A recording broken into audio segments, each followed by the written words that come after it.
Weerarri qindaa'aan humni addaa naannoo Amaaraa fi Faannoo jedhaman Oromoo Walloo irratti banan guyyaa har'aatis itti fufee oole. Humnoonni naannoo Amaaraa weerara bal'aa godina addaa saba Oromoo Walloo irratti bananiin yoo xiqqaate lubbuu namoota 70 galaafatu odeeffannoon BBS dhaqqabee ni mirkaneessa. Uummanni Oromoo Walloo weerara qindaa'aa irratti baname ifirraa qolataa kan jiru yeroo ta'u guyyaa har'aatis naannawa magaalaa Khamisee bakka Cirratti Mulluqqee Caffaa Roobitii fi Haxaayee jedhamanitti lolli itti fufee ooluu isaatu gabaafame. Mootummaan naannoo Amaaraa ibsa baaseen raayyaan ittisa biyyaaf poolisiin federaalaa qaamota farra nageenya irratti tarkaanfii fudhatuun haala jiru tasgabbeessaa jiran jechuun gabaase. Garuu farreen nageenyaa kun eenyu akka taanifan goone maddi rakkoo kana dhalche erga humnoonni naannoo Amaaraa dargaggoota Oromoo ajjeesan booda qaamota maqaa nageenyatiin meeshaa waraanaa hidhataniin nama ajjeesan dhiisanii waan miidiyaa ifarkaa qabaniif haqa keenya jallisanii gabaasanii jiraatan magaalaa Khamisee maqaan isaa akka ibsamuun feene tokko erga torban dabree as humnoonni naannoo Amaaraa Oromoo Walloo aanaa Jiillee Dhummuu garratti haleellaa adda addaa geggeessaa jiru. Akka jiraatan maqaan isaa dhaamuun feene tokko BBS'if yaada laatee himutti lola guyyootaaf adeemsifamee jiru kanaan namoonni 70 lubbuu dhabanii jiru.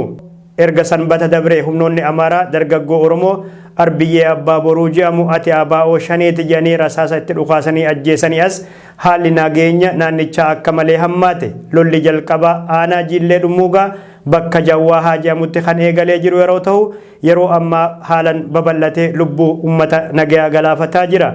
Humnoonni Amaaraa wasan qurqurii fi Jiillee Dhummuugaa keessatti haleellaa raawwatan cimsanii manneen jireenyaa uummataatis ibiddaan daaressaa jiru. Raayyaan ittisa biyyaa wixata dheengaddaa galgala naannicha kan dhaqqabe yeroo ta'u garuu haala jiru tasgabbeessuu hin dandeenye inuma bakka takkatti walitti qabamee jiraatan magaalaa Daawwee odeeffannoo BBS'if laate tokko. Humnoonni Amaaraa raayyaa ittisa biyyaa irrattis dhukaasa bananiin yoo xiqqaate miseensota raayyaa ittisa biyyaa 2 ajjeesullee hima. Namni kun bulchaa godina addaa saba Oromoo kan ta'an obbo Ahmad Aliyyii hawaasa nagaa dabalatee humnoota nageenyarraa miidhaan gahuu ragaa bahanii jiru. Oromoon Walloo hacuuccaa naannoo Amaaraa baroota dheeraa himatan weerara humnoota Amaaraa deeggarsa mootummaa naannichaa qaban ifirraa qolataa jiraachuu hima. Namni achirraa odeeffanne garuu hanqina meeshaalee fi rasaasaa waan qabnuuf wareegamni ulfaatan nu mudatee jiraatan kun Oromoon Walloo godina Shawaa Kaabaa naannoo Amaaraa jala fedhii uummataa malee galfaman daangessan keessa jiraatan yeroo garagaratti haleellan nurratti raawwata jechuun himataa turan. Haleellan kunis lubbuu namaa balleessuuf qabeenya manaa fi kan alaatis barbadeessaa turee jira. Bulchaan godina addaa saba Oromoo Walloo haalli nageenyaa kan hammaate erga humnoonni Amaaraa dargaggoota 7 bakka Jawwaa jedhamutti ajjeesanii booda akka ta'e BBCtti himanii jiru. San booda uummanni ajjeechaa seeraan ala dargaggoota san irratti raawwatetti mufatuun humnoota naannichaatiin walitti bu'uun lolli eegaluudha aangaa'onni mootummaa kun kan himan. Magaalaa Sanbatee fi wasan qurqur keessattis haalli nageenyaa yaaddeessaadha. Gandeen naannichaa hedduun ammoo humnoota Amaaraatiin ibiddaan gubatanii jiru. Mootummaan naannoo Amaaraa maqaa abaa'oo shanee jedhuun duula waraanaa qindaa'aa kana nurratti banee jedhu Oromoonni Walloo garuu qaamonni maqaa kanaan ijaaramee fi naannicha keessa soso'an gonkumaa hin jiru jechuunis himu. Oromoon Walloo qe'ee isaan irratti weeraramuun kun isa duraatii miti. Bara dabre keessas humnoonni Amaaraa fi Afaar weerara bal'aa Oromoo Walloo irratti banuun lubbuu namoota hedduu galaafatuun ni yaadatama.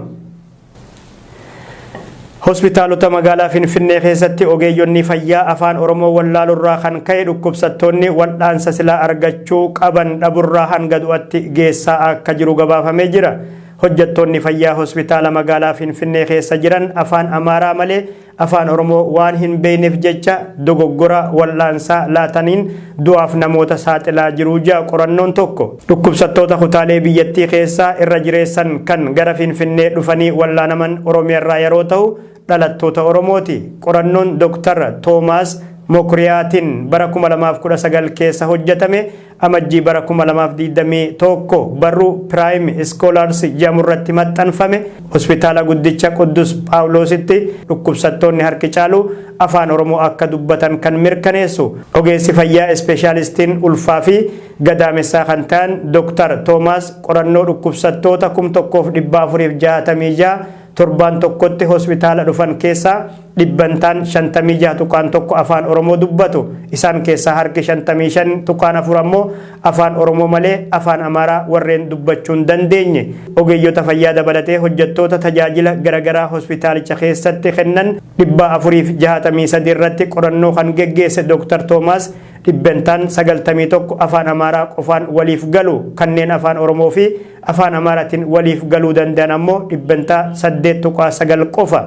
Bifa wal fakkaatuun qorannoon biraan ogeeyyii damee fayyaa keessa jiran 5 hojjetamee fi dhiheenya kana barruu BMC Health Survey Research jedhamu irratti maxxanfame akka jirutti hospitaalota magaalaa Finfinnee keessa jiran 6 keessatti rakkoo afaaniin dhukkubsattoonni afaan Oromoo malee hin beekne dogoggora wal'aansa fayyaa gurguddaa fi miidhaa diinagdee olaanaa mudatanii jiru. Tajaajila fayyaa dhibbantaa 80 haasawa ogeessi fayyaa dhukkubsattoota waliin godhuun kan ilaalamu yeroo ta'u, laboraatooriitti gargaaramuun dhukkubni kan adda bahu dhibbantaa 20 qofa. Bu'uura kanaan dhukkubsattoonni afaan Oromoo malee afaan Amaaraa wirtuulee fayyaa weerare kanan beekne rakkoo fayyaa qaban afaan beekaniin ogeessa fayyatti himatuuf rakkataa jiru. Kanaaf dhukkubsataan rakkoo fayyaa mudate himatuuf waan rakkatuuf dhukkubsataa wal'aanuuf qorannoo laaboraatoorii dhibbantaa 20 fayyadamaa jechuudha. Kun ammoo tilmaamsan dhukkubsataa laaboraatooriitti erguun baasii hin malleef saaxila.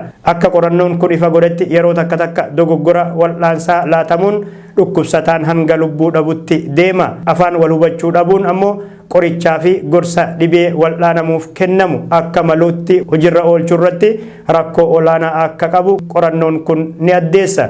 Dhukkubsataa irratti rakkoo fayyaa fiduun cinatti yeroo hospitaalaa dheeressuu fi baasii humnaa oliif saaxilamuu dhukkubsattoonni magaalaa Finfinnee qorannoo geggeeffame kanatti himanii jiru. Ogeessi fayyaa afaan Amaaraa malee hin dubbanne tokko yaada laateen dhukkubsattuun takka wal'aansa baqaqsanii yaaluu yeroo 2 raawwachuu mirkaneesse. Dhukkubsattoonni afaan Oromoo malee hin beekne narsoonni afaan hiikan akka isaan gargaaraniif yeroo garagaratti iyyatanis falan arganne. Rakkoon kun magaalaa guddoo Oromiyaa Oromoon Finfinneen lafa kooti jedhee yaamu keessatti waan ta'edha.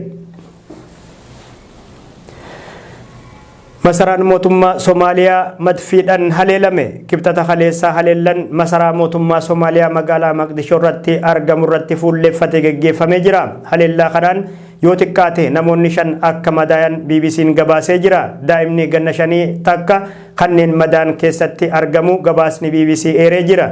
Akka namoonni ijaan argan ragaa bayanitti yoo xiqqaate madfoonni 7 dhukaafamanii jiru. Haleellan kun garii mana jireenyaa miseensa paarlamaa Somaaliyaa Sheekh Adam Muhammad Nur Madoobee jedhamu irratti akka qiyyaafatillee gabaafamee jira. Haleellan biraa mana jireenyaa miseensi paarlamaa kun duraan jiraachaa ture irratti akka qiyyaafatillee gabaafamee jira. Manni jireenyaa kunis mana jireenyaa ministeera muummee Somaaliyaa Hamza Abdii Barreerraa fageenya xiqqoo irratti argama jedha gabaasni kun. Yeroo haleellan kun adeemsifamutti miseensi paarlamaa kun eessa akka ture wanni ibsame hin jiru.